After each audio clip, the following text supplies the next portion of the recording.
Hey everyone, welcome to my channel. My name is Ventra and I'm going to be talking about Sia and Maddie's inappropriate relationship because I believe Sia is grooming Maddie. I understand a lot of people have already made videos in regards to this, but I just wanted to add my personal opinion and experience to it. So if you have anything more to add, then please drop a comment. I do want to give a disclaimer and trigger warning because the topics that I will discuss is adult content, and I want to keep this as PG-13 as possible so it's video friendly to everybody. Just so we have an understanding and also for me to stay on topic is I'm going to be reading warning signs of grooming from FX Networks, who released a series on Hulu called A Teacher, and it follows the life of a high school guy who was groomed by his teacher. It's an amazing show, it is graphic, and it can be triggering, but I highly recommend watching it because it's educational. Anyways, let's look into the first signs of grooming. The first sign of grooming is victim selection. Abusers often observe possible victims and select them based on ease of access to them or their perceived vulnerability. January of 2015, Maddie, who was 12, was interviewed by Entertainment Weekly in regards to the Chandelier music video. Entertainment Weekly asked Maddie, "How did you first meet Sia?" Keep in mind that Sia would be 39. Maddie states, "I met Sia last year. She tweeted me and she was like, 'I'm a big fan of this show and I would like you to be in the video for my new song Chandelier.' I didn't even see the tweet. It was my mom or someone on my team that saw it. And I was like, this isn't even real. Someone's trying to prank me." So then everyone started to look into it, and believe it or not, I actually flew to LA like 2 weeks later. It was real. So I didn't know what to expect, but the second she saw me, she just ran and gave me a big hug. We just felt like we knew each other really. She also said in another interview, "I didn't even know she was making a video. There was no audition, no anything. It was just a direct message from Twitter." Before I continue, it's obvious to me that Sia was able to easily access Maddie, quote unquote, because she knew that nobody was going to say no. I never really watched Dance Moms. I watched the highlights of the actual dances, but my friends who watched it religiously growing up said Maddie's mom, Melissa, wanted Maddie to be the best of the best and at the top above everyone else, basically. It makes sense to me that out of everyone on Dance Moms, Sia chose Maddie because, one, she is really talented, but two, Melissa and Maddie's team would 100% jump at the opportunity to get Maddie in a music video with an upcoming artist. Sia knew that they would not say no to her, and that's why Maddie and her team didn't know that she was filming a music video, because Sia had everything in line. Gaining access and isolating the victim. Abusers will attempt to physically or emotionally separate a victim from those protecting them and often seek out positions in which they have contacts with the minor. November 2nd of 2017, Maddie was interviewed by People's Magazine in regards to her living with Sia over the summer while they filmed a short movie called Sister. The title of the article is, "Maddie Ziegler lived with Sia for more time this year than her own family. She's my second mom." Maddie said, "I've actually lived with Sia this year more than I have my actual family, so it's fun.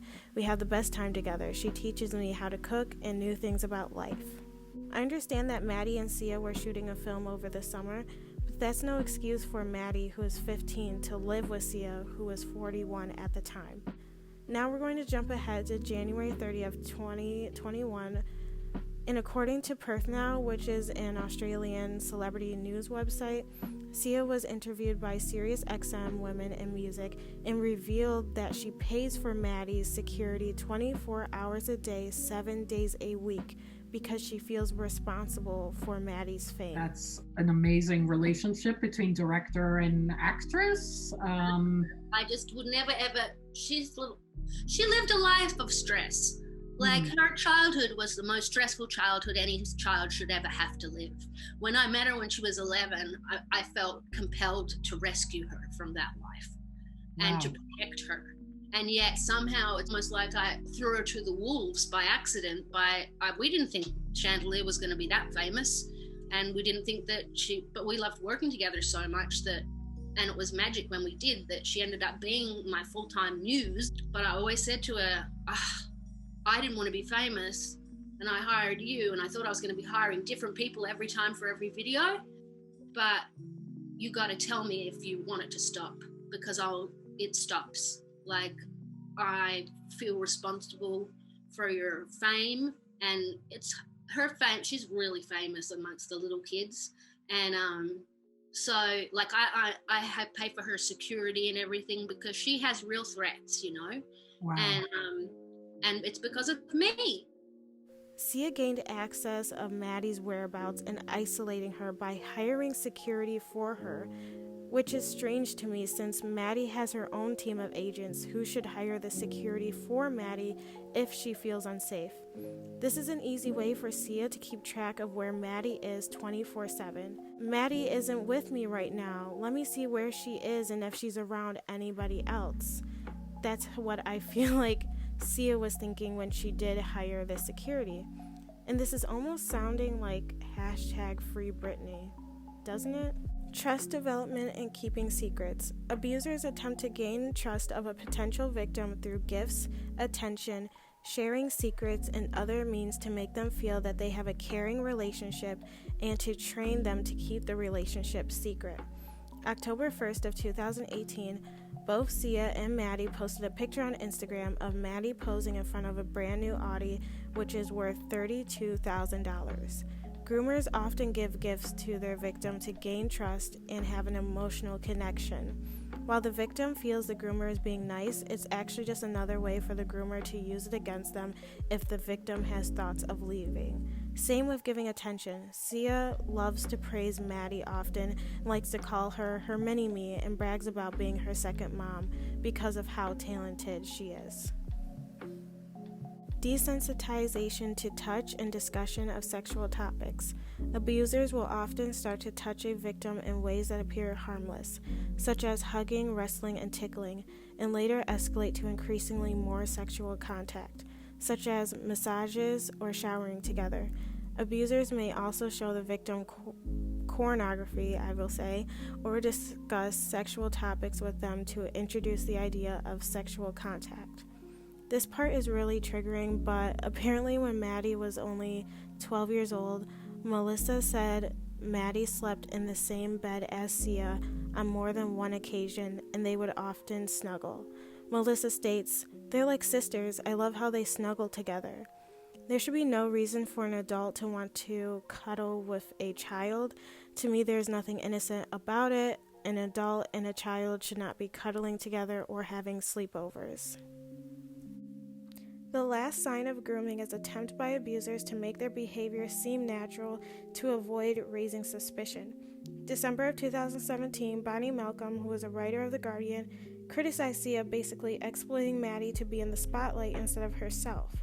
Sia tweeted, "I do check in with Maddie weekly about whether she wants this and assure her if she ever wants it to stop, it stops. It's a conversation we should all be having, not just myself, but all directors, stage parents, agents with their children, clients, and charges." Maddie was already famous when I discovered her, but I have certainly expanded her exposure and feel responsible for that. I feel very protective of her, and my goal is to empower her in whatever choices she makes. I think this is very manipulative of Sia to say, because she's putting the responsibility on Maddie, who was 15 at the time, and Sia has been in Maddie's life since the age of 11 to 18.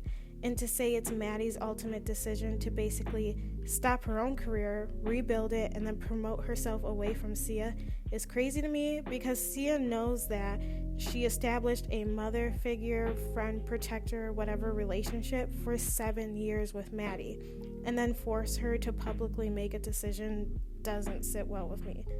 Sia basically admitted that she is exploiting Maddie by just saying, "Well, I check in on her weekly." Like, okay, if you know for a fact that Maddie is comfortable and is not being exploited, then there shouldn't be a reason to check in on her weekly to make sure she's okay with it.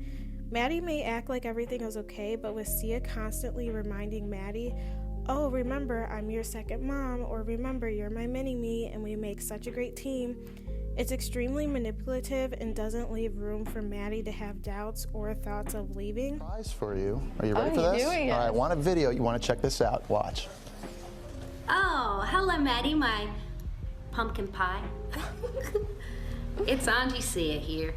Just wanting to wish you a very happy book release day. Congratulations. You're my very special friend. I love you so much. I just adore you. And your goofy sense of humor. You're my wumbling wimble from Wimbledon. And my groomer did the same exact thing. Like if I would become distant or if I started feeling uncomfortable around him, he would text me and just ask me how my day was going or if I wanted to hang out or if I needed anything. And he was just reassuring himself that he still has control over me. And as a child, I thought this was okay and he was just being friendly.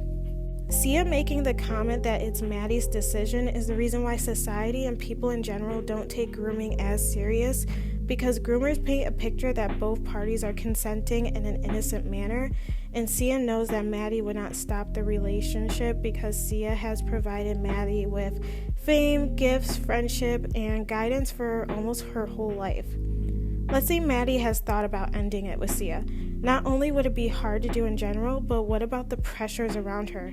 Maddie might think to herself, how will my family feel? What will the media say? How will my fans react? And what will my career be like after this?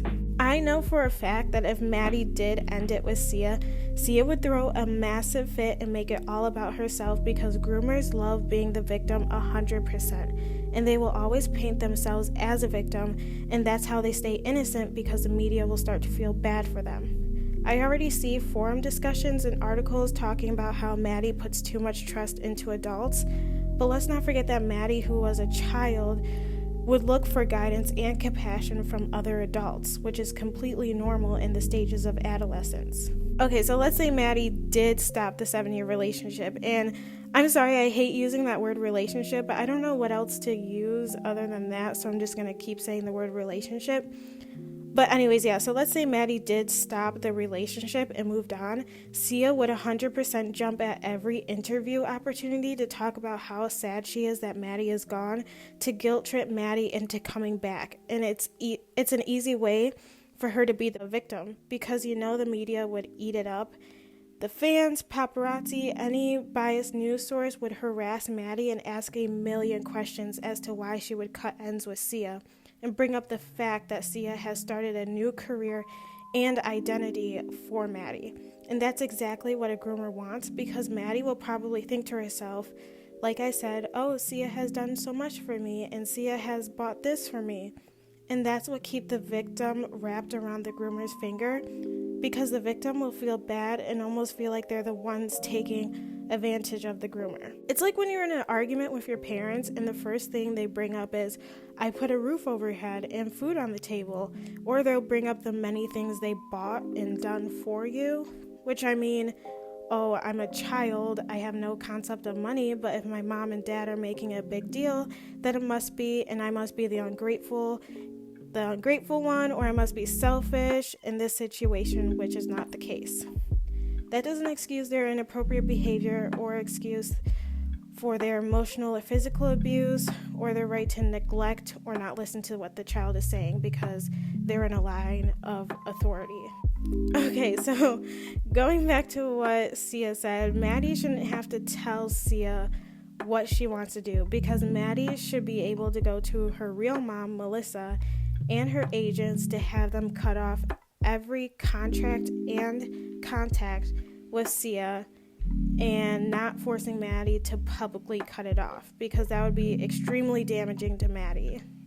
Before the incident with Sia disrespecting the autism and neurodivergent community, I didn't think Maddie would be able to split away from Sia, but after this would be the perfect opportunity for Maddie to leave, because honestly, Maddie's team could build a whole case as to why Maddie shouldn't be around Sia, because Sia is, first of all, a terrible human being in the first place, and whatever Sia does, Maddie is tied to it by default. Sia isn't the only guilty one here. I also blame Melissa and Maddie's team for not intervening sooner. I would have said no to a lot of things Sia asked Maddie to do. For one, dancing in the music video Chandelier, because it's about Sia struggling with alcohol and drug addiction, and they should have casted an adult female for that. Maddie dancing with Shia LaBeouf, is that how you say it? Who was 30 at the time, and Sia trying to hang out with Maddie offset. the list can go on forever, really. So in conclusion, I think something more sinister could be happening, and my heart breaks for Maddie because I've been through it with many adults in my life, and it's hard to make an adult decision when you're still a kid yourself. And I wish Maddie the best of luck because she is super talented and a bright person who has so much to give. And I believe after Sia, she will thrive because she does have a fiery and determined personality that will get her far anywhere. So thank you for listening. I also forgot to mention that, like in the beginning, I know there's way more evidence and things that has happened between Maddie and Sia, but I'm not able to fit everything in. So if you want to add anything, then drop a comment. And hopefully this gave everyone a little more insight as to how Sia is grooming Maddie. Thank you and take care.